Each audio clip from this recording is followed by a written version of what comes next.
Welcome back to Let's Play Phoenix Wright, Justice for All. On our last installment, we're faced with a choice.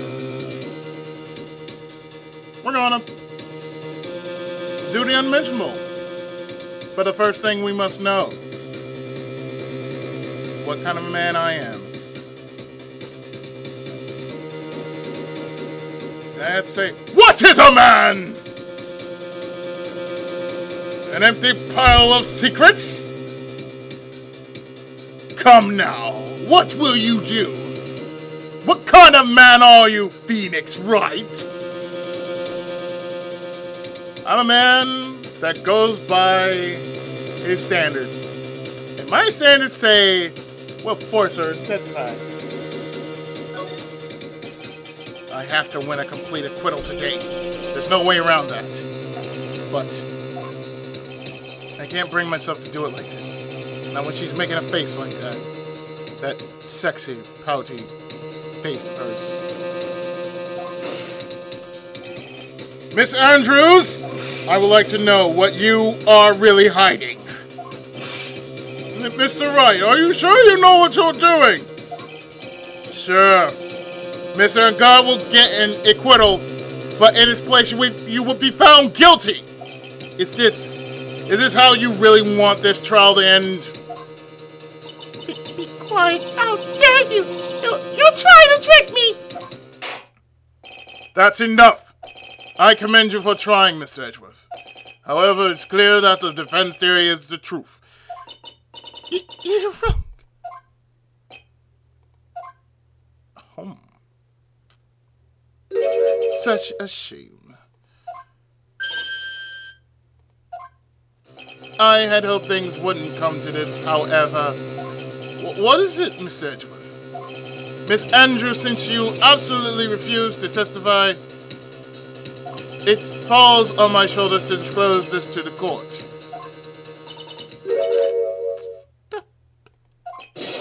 Mr. Edgeworth! This witness, how should I put this? She has an illness. What? And because of this illness, she has tried to commit suicide in the past. Stop. No matter how much you want to hide it, it's no use. I have the evidence right here.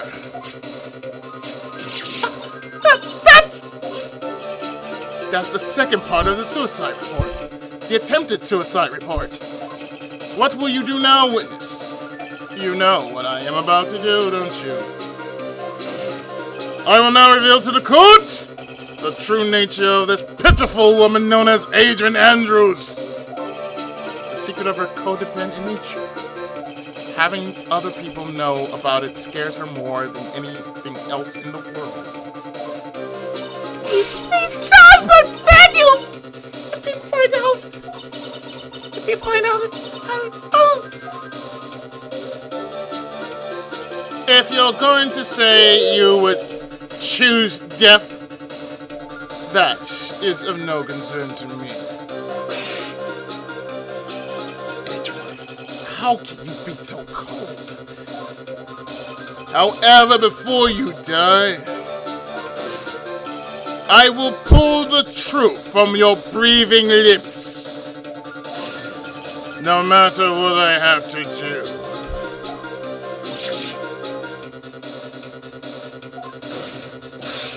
So, will you tell the court yourself?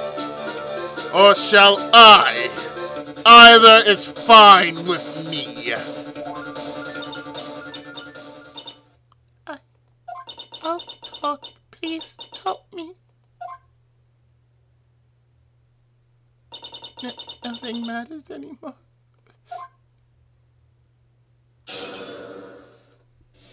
My crime. When I first saw him, I really thought he had fainted.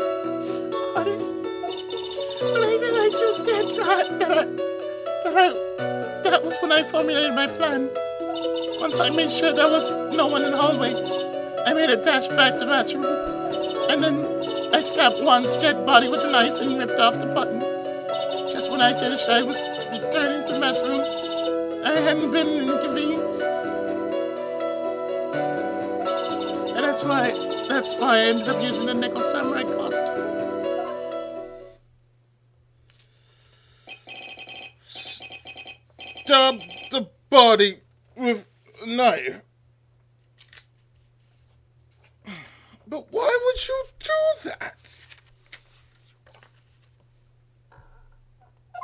Isn't it obvious to pin the blame on a certain person?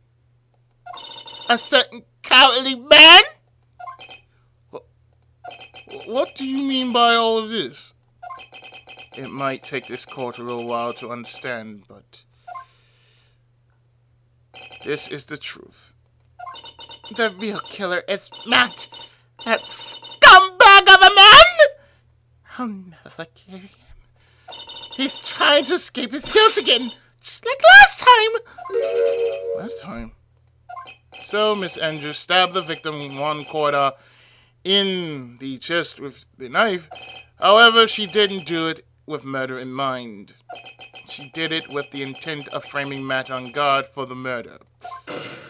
And this is her crime! What? How is this possible? I mean, wasn't Miss Andrews supposed to be the real murderer? Mr. Wright, please get over your shock and commence the cross-examination. Oh, there's nothing else I can do except do this. Hold it! But you could tell from the state the room was in that there must have been a fight. Are you telling the truth when you say that you did not know he was dead? He had a scarf tied around his neck, but that scarf is part of the Gem Ninja's costume, so I didn't think anything about it was strange. His head was also tilted down a bit, so I couldn't see his face that well. That's why I thought I'd wake him up and went to pour the juice.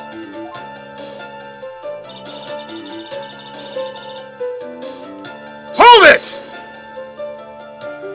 What is this plan you had? I knew right away the murderer was Matt. I knew because, one, he was going to expose Mac's weak point to the world. So Matt did this to stop one and silence him for good. That's when I thought I should forge some evidence and pin his crime on Matt. So the forged pieces of evidence were the knife and the button. The first thing that came to mind was to plant the knife.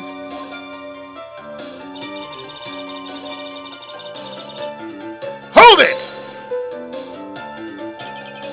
So, that was so you could get the knife, correct?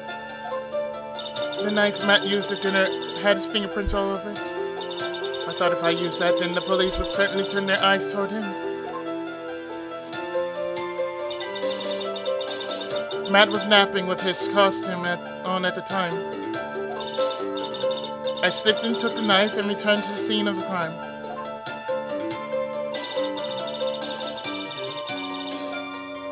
Hold it!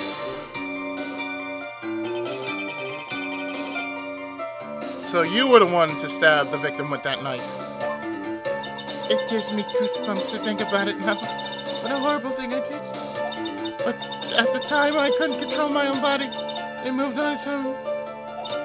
Then when I stabbed Juan's dead body, I suddenly realized something. If I used the button somehow, I could make Matt look even more suspect. So you thought to rip one of the buttons off and then plant it in Mr. Ungar's Hakama. Yes, that's what I had to plan to do. But things never go that smoothly, do they?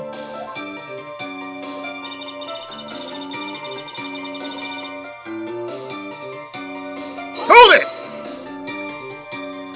An inconvenience. There was a woman with a camera at the ready, loitering in the hallway. I'm willing to bet my spikes it was Lotta. There was also a woman with a ray gun at the ready, pacing back and forth. That's Miss Oldback for you. I'd already been caught and made into a big scoop for a certain weekly tablet once, so I couldn't very well go out looking like myself and get caught again.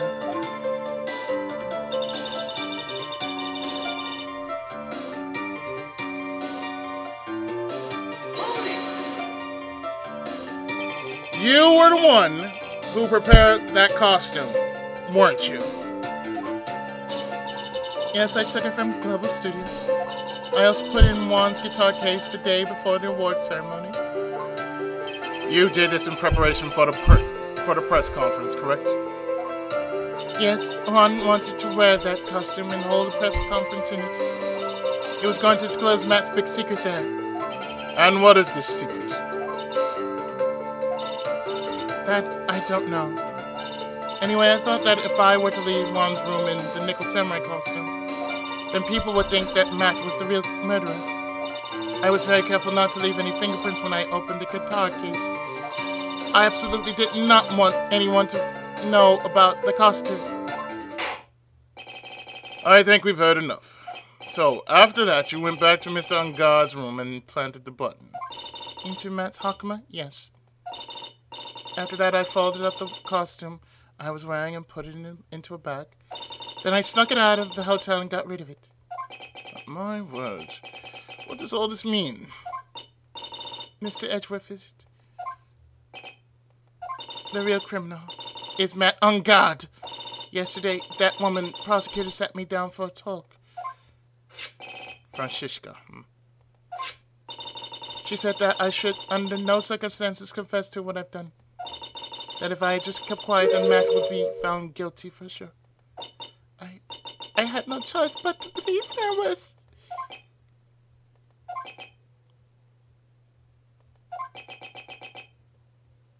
You know what the funny thing is? I'm hearing "Don't Stop Believing" in the back of, in the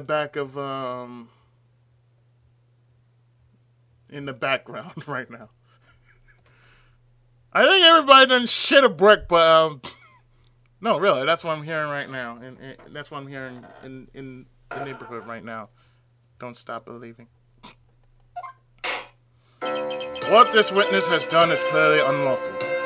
However, as long as her testimony stands, we can be certain she is not the real killer. Wait, Your Honor. The defense still... Right. It's pointless. At this point in time, it is not possible to indict Miss Andrews on anything. Yes, exactly. There isn't a single piece of evidence that points to her as the murderer. The cross-examination of this witness is over, and so is today's trial. You couldn't establish that the witness was the culprit. Please, let it go, Mr. Wright. But, Mr. Edgeworth, please place Miss Andrews under arrest for further questioning. Understood, Your Honor. Prosecution will arrange her detention immediately. That's all. Court is adjourned for today.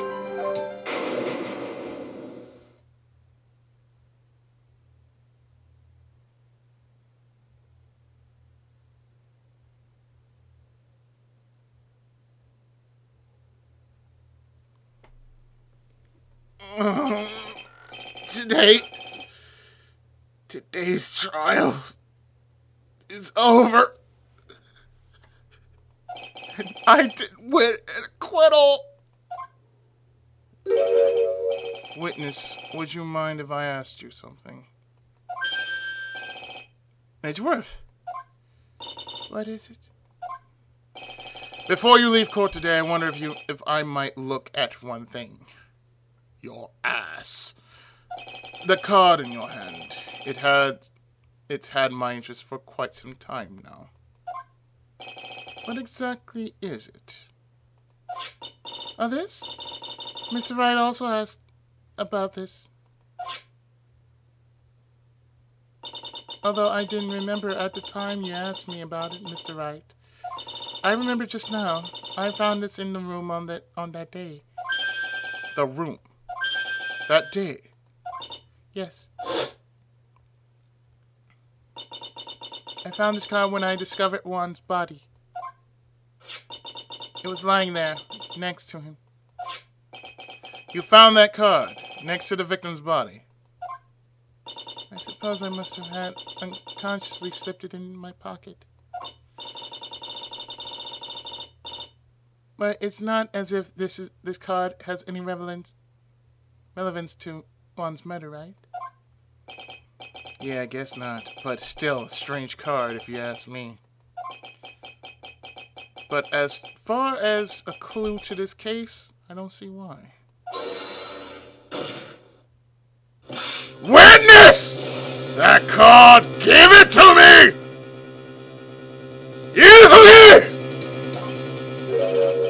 Edgeworth? Do you have any idea what you have stupidly yet inadvertently done? This, I can't believe you hid this from me all this time! I didn't mean to. What is this all about?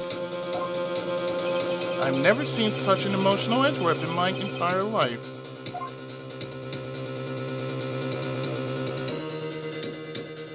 That card. What in the world is it? And what does it mean?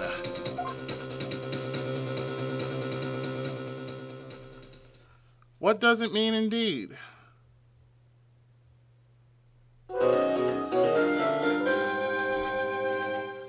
What we're going to do is we're going to take a short break. And in the next part, we have some post-trial investigation to do. So find out in the next exciting episode of Let's Play Phoenix Wright Justice for All. Stay tuned for the next part.